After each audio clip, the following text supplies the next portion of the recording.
जय हिंद स्टूडेंट, उम्मीद करता हूं सभी स्वस्थ, मस्त, खुश और सुरक्षित होंगे। आज की वीडियो में डिस्कस करेंगे जूनियर असिस्टेंट 55-12 की टाइपिंग और फाइनल कट ऑफ क्या जा सकती है। क्या कट ऑफ हाई जाएगी? क्योंकि जूनियर असिस्टेंट 1262 का रिजल्ट आया है, उसके बाद बच्चों में काफी डर है। उस पर डिस्कस करेंगे कट ऑफ हाई जा सकती है, कम जा सकती है, क्या जा सकती है। इसके अलावा डीपीओ की आंसर की आने के बाद उसकी डीवी की कट ऑफ क्या जा सकती है, उस पर भी डिस्कस करेंगे। इसके अलावा मुख्य सेविका में कोर्ट में सुनवाई हुई है, क्या कहा है जज साहब ने, कोर्ट केस में क्या हुआ है, उस पर भी बात करेंगे। इसके अलावा मुख्य सेविका के बच्चों की ज्वाइनिंग कब तक हो सकती है। प्रोविजनल वालों के बहुत सारे क्वेश्चन से उन्हें काफी डर भी लग रहा है, उस पर भी हम अपडेट लेंगे। उससे पहले चैनल पे जो नए हैं चैनल को लाइक और सब्सक्राइब जरूर कीजिएगा। इंस्टाग्राम पे फॉलो करने के लिए इंस्टाग्राम और टेलीग्राम दोनों का लिंक डिस्क्रिप्शन बॉक्स में मेंशन है, आप वहां जाके मुझको फॉलो कर सकते हैं। चलिए चलते हैं वीडियो की ओर। तो सबसे पहले बात कर लेते हैं जूनियर असिस्टेंट 55-12 की टाइपिंग और फाइनल कट ऑफ को लेके। देखिए हुआ क्या है कि जूनियर असिस्टेंट 1262 का रिजल्ट अभी डिक्लेयर किया गया है और सरप्राइज सबको कर दिया है। उसका जो कट ऑफ आया है वो सबको सरप्राइज कर दिया है, क्योंकि जो टाइपिंग से कट ऑफ आपका फाइनल कट ऑफ है उसमें कितने का अंतर है अगर आप मानेंगे तो 1262 में यूआर कैटेगरी में जो अंतर आया प्लस 15.25 का आया है, ठीक है, प्लस 15.25 का अंतर आया है, ठीक है। टाइपिंग की कट ऑफ से आपका फाइनल कट ऑफ में प्लस 15.25 का अंतर आया है। उसी प्रकार अगर आपका ईडब्ल्यूएस की बात करें तो ईडब्ल्यूएस में 11.75 नंबर का फर्क आया है, जबकि आपका ओबीसी में 12 नंबर का फर्क आया है। इसके अलावा कम फर्क में अगर आप देखेंगे तो एससी में प्लस 4.25 का फर्क आया है और इसके अलावा आपका एसटी में 0.75 नंबर का फर्क आया है, ठीक है। लेकिन जो यूआर का फर्क है वो काफी हाई है, ये अनएक्सपेक्टेड है, ठीक है। देखिए पिछली दो भर्तियों से मैं देख रहा हूं काफी हाई कट ऑफ भाग रही है। मुख्य सेविका में भी यही हुआ था और उसके बाद अब जूनियर असिस्टेंट 1262 में भी यही आपका देखने को मिला है, ठीक है। अब इसकी वजह से डर कहां बैठ गया है जूनियर असिस्टेंट 55-12 में, ठीक है, कि इसकी टाइपिंग और फाइनल कट ऑफ क्या रह सकती है, ठीक है। टाइपिंग की कट ऑफ क्या रह सकती है और इसकी फाइनल की कट ऑफ क्या रह सकती है, इसी का डर अब बच्चों में बैठ गया कि सिलेक्शन होगा कि नहीं होगा।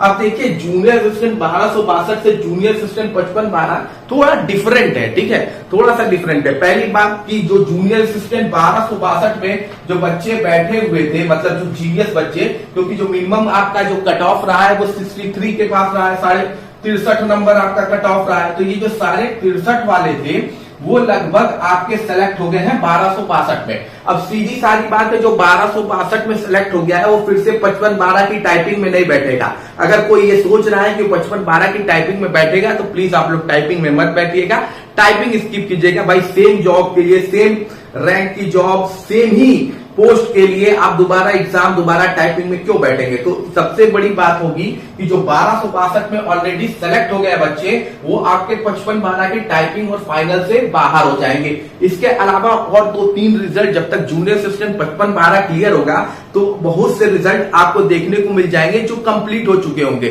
जैसे आपका बीपीओ का रिजल्ट आपका कंप्लीट हो चुका होगा, ऑडिटर का रिजल्ट आपका कंप्लीट हो चुका होगा। इसके अलावा केंद्र के भी एसएससी के, आरआरबी के रिजल्ट आपके क्लियर हो चुके होंगे, तो बहुत से बच्चे वहां पे भी चले जाएंगे। तो ये जो जब, क्योंकि अभी इसको मान के चलिए 1 साल से पहले ही आपकी क्लियर होने वाली भर्ती नहीं है, तो ये चीजें जो दूसरा कंडीशन है कि बहुत से एग्जाम इसके जो फाइनल होते होते तक क्लियर हो जाएंगे, तो वो बच्चे भी आपके हटेंगे, ठीक है, वो बच्चे भी आपके हटेंगे, ठीक। इसके अलावा आपको और बता दूं कि जूनियर असिस्टेंट 55-12 में 5 ऑप्शंस के पेपर हो रहे थे, ठीक है। पहले क्या था, 4 ऑप्शन, 1262 में 4 ही ऑप्शन आते थे। जूनियर असिस्टेंट 55-12 में 5 ऑप्शन आ रहे थे जो काफी प्रॉब्लम दे रहे थे आंसर एनालिसिस करने में किसी भी बच्चे को कि कौन सा आंसर चाहिए, क्योंकि यहाँ पे गेस नहीं लगा सकते थे, क्योंकि आपके पास 5 ऑप्शन थे तो आपको एकदम एग्जैक्ट आंसर नहीं पता होता तो आप टिक नहीं कर सकते थे। इसके अलावा पेपर का लेवल भी आपका मॉडरेट था और कुछ आपका जो सेक्शन था वो आपका हार्ड भी था, ठीक है, जो कुछ सेक्शन था आपका हार्ड भी था, पेपर का लेवल भी आसान नहीं था। तो ये कुछ चीजें हैं जिसकी वजह से 55-12 की कट ऑफ इतनी हाई नहीं भागेगी जितना जूनियर असिस्टेंट 1262 की कट ऑफ है। मैं पहले से आपसे कहता आ रहा हूं कि अगर आप स्कोर किए हुए हैं, ठीक है, अगर आप यूआर कैटेगरी में है, अनरिजर्व कैटेगरी में, अगर आप यूआर कैटेगरी से बिलोंग करते हैं और आपके मार्क्स लगभग 40 से 44 के बीच में है, 40 से 44 के बीच में अगर आप लाइक कर रहे हैं तो आप टाइपिंग की प्रैक्टिस जरूर कीजिए, ठीक है। 40 से 44 अगर आप क्या है, यूआर है, अगर आप ओबीसी हैं, ठीक है, अगर आप ओबीसी हैं, अगर आप ईडब्ल्यूएस है, क्योंकि ये तीनों की टाइपिंग की कट ऑफ सिमरत जाएगी। 40 से 44 नंबर अगर आपके बन रहे हैं तो बिल्कुल आप टाइपिंग की प्रैक्टिस कीजिए, ठीक है। इसके अलावा जो एससी कैटेगरी के बच्चे हैं, एससी कैटेगरी के बच्चे, उनका आपका 37 से 39 बन रहा है तो आप बिल्कुल प्रैक्टिस कीजिए टाइपिंग की, ठीक है। और एसटी कैटेगरी में आपका 32 से 34 भी बन रहा है तो आप टाइपिंग की प्रैक्टिस कर सकते हैं, ठीक है। तो ये जो टाइपिंग का आपका है, ये टाइपिंग की प्रैक्टिस आपको इतने कट ऑफ पर करनी है। और ज्यादातर देखिए मैंने बताया किन रीजनों की वजह से ये 1262 से अलग हो जाएगा, तो इसकी कट ऑफ इतनी नहीं भागेगी जितनी 1262 में भागी है, ठीक है। तो सबसे इंपॉर्टेंट चीज है कि इसकी फाइनल कट ऑफ क्या जा सकती है। तो देखिए अगर जूनियर असिस्टेंट 55-12 की बात करें तो उसकी जो फाइनल कट ऑफ आपकी मैक्सिमम जा सकती है वो 55 से 57 के बीच में लाइज करेगी, 55 से 57 के बीच में आएगी, 55 से 57 के बीच में ये लाइज करेगी। इसके अलावा जो दूसरी इंपॉर्टेंट चीज है कि इसमें ओबीसी की कट ऑफ क्या जा सकती है। तो देखिए इसमें जो ओबीसी की कट ऑफ आपकी होगी वो आपकी लगभग मान के चलिए 53 से 55 के बीच में होगी। किसमें? 53 से 55 के बीच में आपकी ओबीसी की कट ऑफ होगी, और 51 से 53 के बीच में आपकी कट ऑफ होगी ईडब्ल्यूएस की। 51 से 53 के बीच में आपकी कट ऑफ होगी ईडब्ल्यूएस की, ठीक है। और आपका मान के चलिए एससी की जो कट ऑफ होगी वो आपकी 41 से 43 के बीच में होगी। 41 से 43 के बीच में आपकी एससी की कट ऑफ होगी। और अगर आप एसटी की बात करते हैं तो एसटी की जो कट ऑफ होगी वो मैक्सिमम मान के चलिएगा 35 से 37 के बीच में आपकी एसटी की कट ऑफ होगी, ठीक है। तो ये जो आपकी कट ऑफ है ये आपकी फाइनल हो सकती है जूनियर असिस्टेंट 55-12 में, एग्जैक्ट ये फाइनल हो सकती है, ठीक है। इससे ज्यादा मुझे नहीं लगता ये भागने वाली है कट ऑफ, ठीक। अब हम बात कर लेते हैं अगली इंपॉर्टेंट अपडेट की। तो अगली इंपॉर्टेंट अपडेट आपकी बीपीओ की आंसर की को लेके है, ठीक है। तो बीपीओ की कट ऑफ को लेके है। तो देखिए बीपीओ में भी आप परेशान है कि भाई लगातार जो एग्जाम्स यूपी SSSC के हो रहे हैं उसमें जो भी रिजल्ट आ रहा है उसकी कट ऑफ बहुत तेजी से भाग रही है। चाहे वो मुख्य सेविका का हो उसमें भी डिफरेंस था, अब 1262 में भी आपका डिफरेंस देखने को मिल गया है, ठीक है।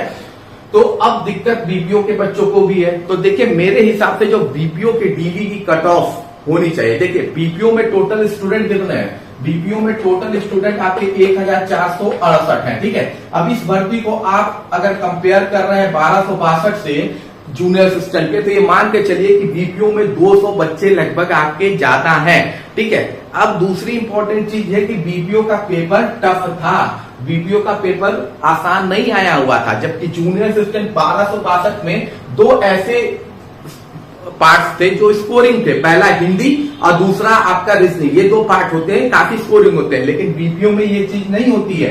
तो बीपीओ का पेपर का लेवल भी जूनियर असिस्टेंट के कंपेयर में हाई था। दूसरा बीपीओ में वही चीज 5 ऑप्शन थे, जैसे 55-12 में 5 ऑप्शन थे वैसे बीपीओ में भी 5 ऑप्शन थे, ठीक है। और सब कंप्लीटली जीएस था, तो इस वजह से दिक्कत तो होनी ही थी। दूसरा 200 सीट आपको मैंने बताया ही ज्यादा है, तो इन रीजन की वजह से बीपीओ की भर्ती को आप जूनियर असिस्टेंट 1262 की भर्ती से कंपेयर नहीं कर सकते हैं, ठीक है। तो इसमें लगभग जो डीबी में छात्रों को बुलाया जाएगा, लगभग 4000 छात्रों को डीबी में जरूर बुलाया जाएगा। 4000 के आसपास जो छात्र होंगे उनको डीबी में जरूर बुलाया जाएगा। तो मेरे हिसाब से जो यूआर कैटेगरी की कट ऑफ जा सकती है, ठीक है, जो यूआर कैटेगरी की कट ऑफ जा सकती है वो 55 से 57 नंबर होगी, ठीक है। यूआर कैटेगरी की जो कट ऑफ होगी वो 55 से 57 नंबर जा सकती है, ठीक है। ओबीसी की कट ऑफ भी सेम ही रहेगी, ठीक है। डीबी में कोई भी चेंजिंग देखने को नहीं मिलता है, ओबीसी, यूआर और ईडब्ल्यूएस में सेम ही कट ऑफ जाती है। ओबीसी, यूआर और ईडब्ल्यूएस में सेम ही कट ऑफ जाती है। एससी में आप मान के चलिए शेड्यूल कास्ट में 47 से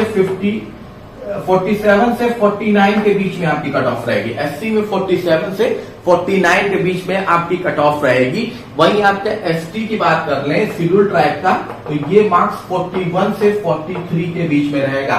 तो ये आपकी बीपीओ की डीवी की कट ऑफ रहेगी, ठीक है। यूआर की 55 से 57, ओबीसी 55-57 सेम रहेगी, एससी की 47-49 और एसटी की 41 से 43, एसटी की और भी कम हो सकती है, हो सकता है 39 से 40 भी आपको बीपीओ की कट ऑफ देखने को मिल जाए। ठीक है, अब हम बात कर लेते हैं अगली अपडेट की। तो अगली अपडेट आपकी मुख्य सेविका को लेके है। ठीक है, मुख्य सेविका कोर्ट में क्या हुआ है। ठीक है, क्योंकि मुख्य सेविका की भर्ती कोर्ट में गई है और इसकी सुनवाई भी कंडक्ट कराई गई है। ठीक है, मुख्य सेविका की सुनवाई कंडक्ट कराई गई है। 1 अगस्त को आपकी सुनवाई हुई थी।